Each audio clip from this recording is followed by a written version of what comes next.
Before we get started today, I want to make an announcement. Leaving the Theater is starting a movie club. Beginning in July, on the first Wednesday of every month, me and an esteemed panel of guests will gather on Twitter Spaces. We'll discuss recent movies, television, and streaming series that we've loved and what we're looking forward to seeing in the month to come. This will be a time for folks to discuss the reviews we've done, defend their favorites, challenge my opinions, and more generally, share our love of film, television, and streaming properties. And you, yes you, listening right now, will have the chance to ask questions, share your opinion, and join in the discussion. Follow me on Twitter and Instagram at OhitsBigRon, that's at OhitsBigRon for more information and the link to join us on Twitter Spaces. And as the date gets closer, we'll include the link in the show notes as well. I hope you could join us. And with that, let's start the show.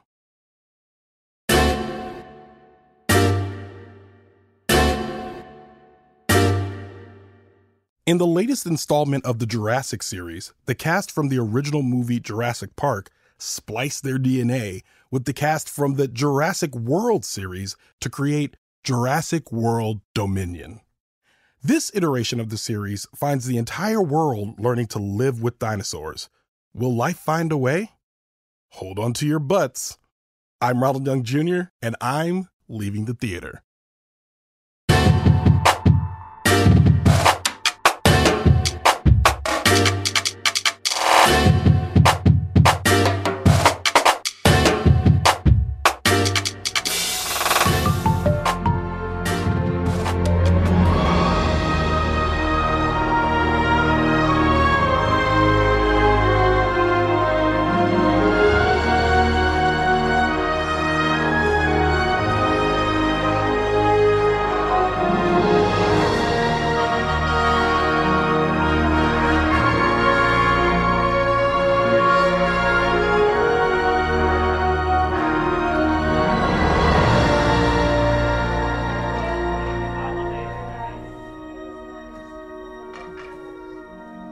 Check, check, check, check, check. All right. This is Ronald, and I am leaving the theater after seeing Jurassic World Dominion. And I'm here with Nichole. Hi. All right. So, Jurassic World Dominion. Jurassic World Dominion. Written by Emily Carmichel and Colin Trevorrow, directed by Colin Trevorrow, starring Chris Pratt, Bryce Dallas Howard, Laura Dern, Jeff Goldblum, Sam Neill, DeWanda, Mamadou Athie, and B.D. Wong. All right. So, obviously, this is the third installment in the Jurassic World franchise. I am looking at Nichole's... World, yeah. I'm looking at Nichole's face. She is unamused. Too cold. Okay. It's just windy. It's hot wind. No, it's cold. All right, we'll go inside and we'll wrap this up. Okay, so in this installment, when we left off at Jurassic World Fallen Kingdom, we realized that the dinosaurs were now spreading across the planet like a virus, and we were going to have to learn how to live with the dinosaurs, and the previews led us to believe that we were going to have to watch these dinosaurs and humans contend with said dinosaurs over the course of the entire movie. Well, that was a lie. Yeah, what do you think of it? I don't know what I saw. What are your thoughts? Okay, so full disclosure, obviously this is my second time seeing the movie, okay, right. Which I really enjoy the premise of leaving the theater in the idea that I see it first, you get fresh opinions, but there's something to be said about seeing a movie twice, being uncertain of stuff, and then it being verified on your second watch, you know, and watching this a second time, I liked it less than the first time. So I already know what my star rating is going to be, probably. And I say that because I've started incorporating the idea of do I want to watch it again as a part of my star rating process. Oh, you're welcome. And I appreciate that. So, so that's where I am. And I'll talk more, but I really want to hear your opinions because you're fresh. You just saw it for the first time. So let's lean on you. What did you think? I didn't like it. Just like, that's the headline. Okay. My God. I rewatched all of the Jurassic Parks Thank you. Preparation. I was so excited. Only the first one of each franchise is good, but that's okay.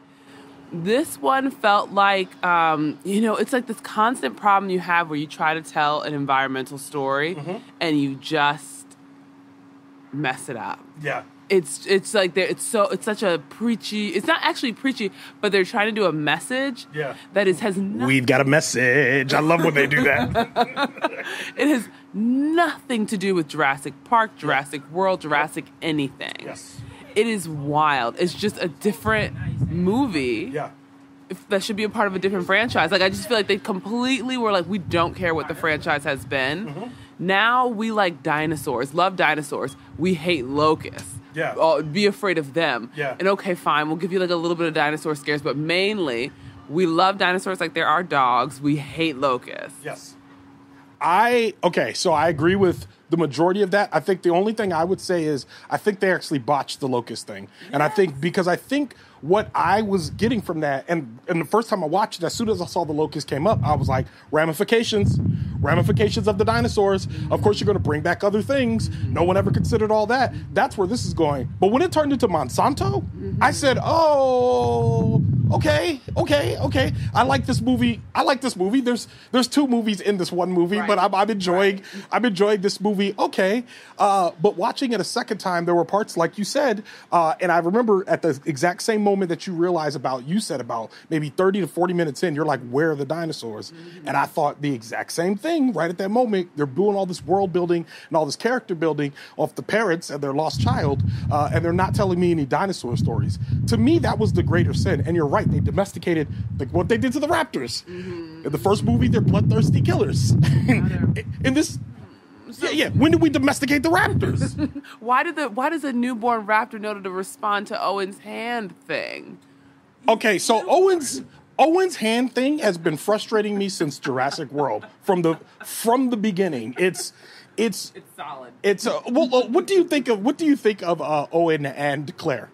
Okay, so played by Chris Pratt and Bryce Dallas Howard. Right. Okay, so what's so interesting is that Bryce Dallas Howard had absolutely no chemistry with anyone. None. At all on the screen. Different movie. And so she had to be alone. Yeah. I feel like they were like, you're bad, you go sit over there, and anytime we need to portray fear, we'll do a close in on you. Yeah. But so they had negative chemistry. It just it got worse. Yes. In the beginning, it was fine because it was like, oh, maybe they'll get together, maybe they won't. They had a bad date. Ha ha ha. They have no chemistry. None. Chris Pratt is playing your quintessential American hero. We meet him this time. He's not fixing a motorcycle or building a house. He's a cowboy. Yeah. He's wrangling dinosaurs. Yeah. So that's exhausting, but fine. That didn't really bother me. What bothered me is that one, nobody made them take accountability for the fact that they unleashed those dinosaurs. Every single person who's been killed by a dinosaur is Claire's fault. Claire and that child, but really Claire because she was the adult. Correct. The kid is so annoying. Very. Just like, why is that kid a focal point? We don't care about the kids in Jurassic Park. We don't. Why are we caring? It was like every formula of Jurassic Park, of the franchise, they threw it away. Yeah. Almost did the exact opposite, and it didn't work. It just felt like a big mess. There were way too many characters. Oh my gosh. Way too many. And it's funny you said that about the kids, because as you were talking, I realized that the function of the kids in the original Jurassic Parks was two reasons. One, to make sure that there's an aspect of wonder, that if it's not created by the adults, you'll be created by the kids who are being like, oh, wow, wonder, but also fear. Yes. Because when you have the kids, there's real fear in their faces. And that was one thing I remember about Jurassic Park. There's a scene in the original Jurassic Park where, and this isn't about a kid, this is about Laura Dern, running away from the raptor inside the power grid pen. She runs out the door, and when she slams the door and slides down the gate, she starts crying in a way that, as a kid, I was like, yo, this is scary. Yeah. Like, I'm terrified right now. And this is a PG-13 movie, And I feel like at some point they decided to get away from the terror, it being like actually scary. And you're right, they started using the dinosaurs in this very proppy way that just it doesn't feel good. It doesn't feel good to watch. And all the flashes of greatness that I thought I saw, is just kind of like sucked away as the movie just keeps going longer and longer and longer. Like 2 hours and, I don't know, like 2 hours and 10 minutes. I have no idea. I'd have to look it up. I don't feel like doing it. All right, so let's talk about the black people. How do you feel? How did you feel about the blacks? Honestly, like Mamadou was unnecessary. We didn't need him. But the girl, she was so fun. She was the only life on screen. Correct. And I feel like she was the appropriate level of afraid when she was meant to be afraid. She did great fear. Yeah, and then she was the appropriate level of like, whatever, when she needed to be like, this is ridiculous. I'm just going to fly a plane over I was going to say giraffe, a dinosaur. Yeah. Who cares? Yeah. Like, I really enjoyed her from a like movie going perspective because she has some life, but from a storytelling perspective, it was like, why didn't you just make Claire more like this black woman? And I know what they did. I can see it from a production angle where you have the shot of all these white people, and in this day and age, is not a good look. Nope. So it's like we gotta sprinkle some blacks in there. Yeah. But it's so bad for the story because like we're supposed to believe that Claire is she's risking her life to save animals. Still unclear why. Yep. But she's going off and trying to save all the dinosaurs, whatever, who cares.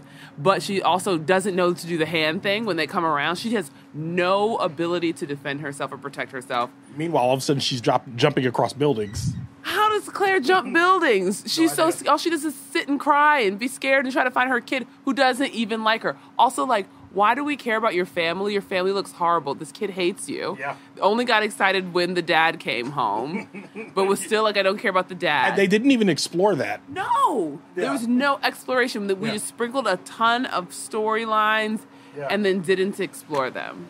Okay, so to go back to the black people thing, while I'm sitting there next to you, I turned to you and said, she's a magical Negro. And I realized they're both magical Negroes. And I realized, and just so the listeners know, when you say magical Negro, it's the idea that a black person is existing to help a white person find their destiny.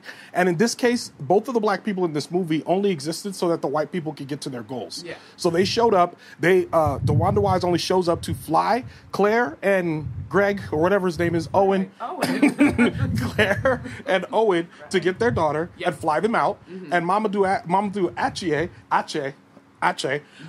he only exists in order to pull the covers off the whole thing and let Alan and Ellie get their DNA sample and go back to the States with it. So watching that, this time I sat there and I was like, this isn't how I want. I love these two, and I want them on screen, and I hope I see them in more things. Yes. But I don't want to see them like this. To get your checks, black folks, please, like, for the love of God, like script writers, directors, all that, don't use them like this. Like there's better ways to do this, and you don't have to shoehorn them in like this. Even though it's probably good to see them, and I think a lot of people are going to look at them and.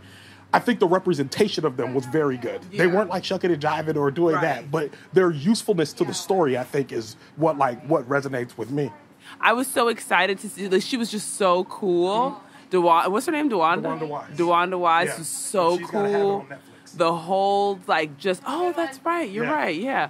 Just like the way she moves on screen, I mean, it's like such a joy to watch her on the screen. Can I throw a monkey wrench in there real quick? Okay. So I thought they're watching. The first time I watched it, I was like, she is Will Smith from the 90s in any movie. 100%. 100%. She is absolutely that. And it's so cool because I haven't seen a woman be that. Agreed. And so it was like, and usually if a woman is like a badass, she has no sense of humor. Yep. She's like all serious. She never laughs. She doesn't really have anything that she gets excited about. Yep. And I've always dreamt of writing like a woman warrior character who's like, I just kind of like to have fun. I just like to fly, whatever. Yes. And also, I'll kill you. Yes. And that's like, she's like that energy. Yeah. And I just loved it. Yeah. For the story, obviously what they should have done, Claire should have evolved to be that person and have been able to take care of herself and her family instead of being absolutely useless. Yes. They sent her literally almost like, just get out of this plane. Go on a little...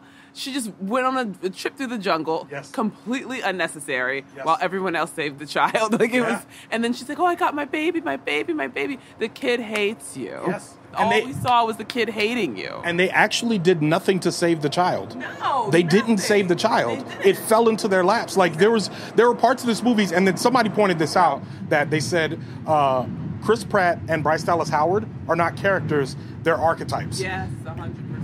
And so then on top of that, I'm sitting there watching, I'll be like, because they're archetypes, they have no utility in this movie whatsoever, except for the clone girl. They have no utility in this movie whatsoever. And I would go further to say they have little utility in the first two movies either, except for what's made up. Because the idea of a raptor wrangler is a completely foreign concept to anyone who just watched Jurassic Park and watched the game warden get eaten alive. Oh, yeah, that's true. So, like, my thing is, like, you have to give me a specific set of reasons why I should just believe that Chris Pratt dropped out of nowhere when Alan Grant couldn't do it, the foremost expert on raptors couldn't do it. How did this dude come along and say, yeah, you got to train the animals and blue, and they're the beta, and I'm the alpha? Like, what was his actual strength there? So archetypes, I feel like it rings. I feel like this movie, when you get to this point, because of all the world building that they didn't do and the character development that they didn't do for these two specifically in the first two movies, I feel like when you get to the third one, you don't have a choice but to just make them parents looking for their child. You know what I mean? Interesting. So. Yeah, I mean, I could definitely see that. I think the first one, I really don't have a ton of complaints. But you're right, there's not enough there to carry us, and especially because they fumbled so bad on 2 that there's so few places to go. Like, you still have not explained how Claire went from getting almost eaten. Yeah. The thing they keep trying to say is, do you feel guilty? Guilty about what? Why is no one calling her out for unleashing the plague of dinosaurs onto the planet? It's just, it's wild. Yeah. Okay, so with that, you know the star rating system. What would you give this movie out of 5 stars? I would give it 2. Ooh. Yeah. I think that's the lowest rating we've ever... 2 for me is... I normally go, this movie is garbage, which is 1. Didn't like it is 2. Liked it was 3. Loved it was 4. And perfect is 5. Okay, yeah. So, 2. Yeah, and I think after talking... So you give it 2 stars. I think after talking...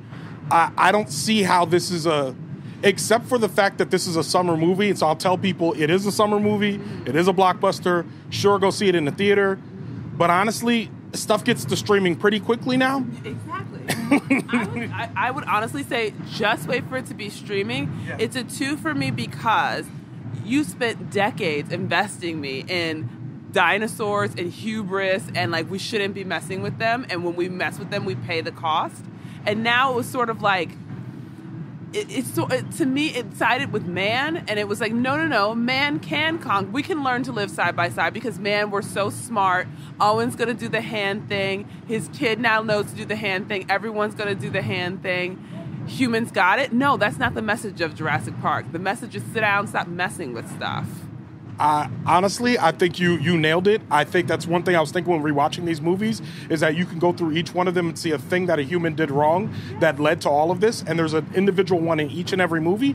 And I think part of, like, bringing back the original characters, and a lot of, I don't know if listeners know this, but technically Jurassic Park Lost World and Jurassic Park 3 are no longer canon, and it's just one and all the world movies. So a lot of people don't know that. So it means that everything that happened in San Diego and Jurassic Park Lost World didn't happen. And when Alan Grant went back to Isla Sonar, that didn't happen either, which is wild. And the only reason why I bring that up is because when you bring back a character like Ian Malcolm, he is now this pretentious douchebag in this one, whereas in 2, he was like, I had an experience on an island that changed my life. No one should go back. You should drop a bomb on that island. We should have never done this. And I feel like that was a more useful Ian Malcolm and useful for these older characters coming back. Now, the nostalgia in me was happy to see them. Yeah. But everything else that you had to say, I feel like just it bombs the movie so hard that I can't even truly appreciate them the way I wanted to. And also BD Wong.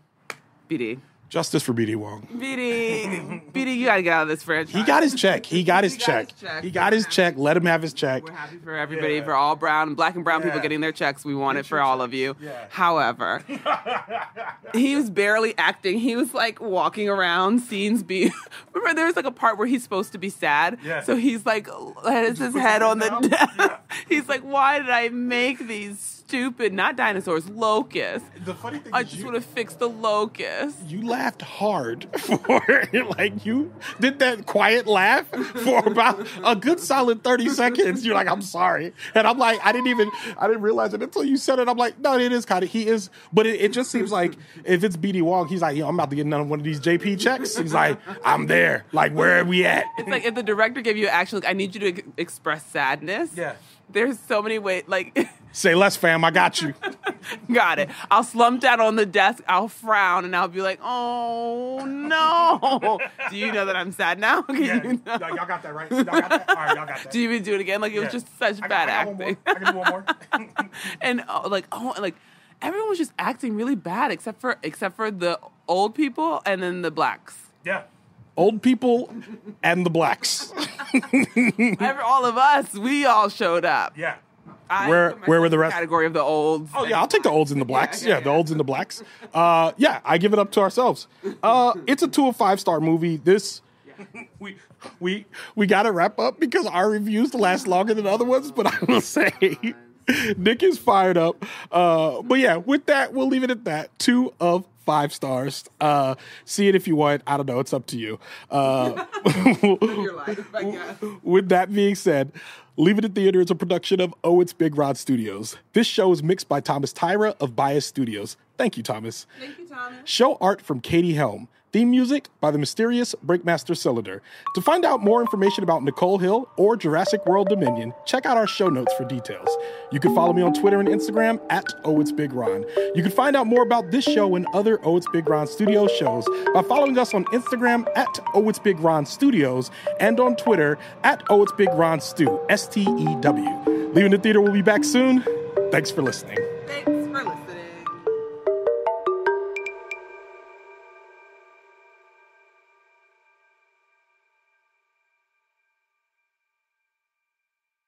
What they got food? Oh, she got Domino's? Oh, hey.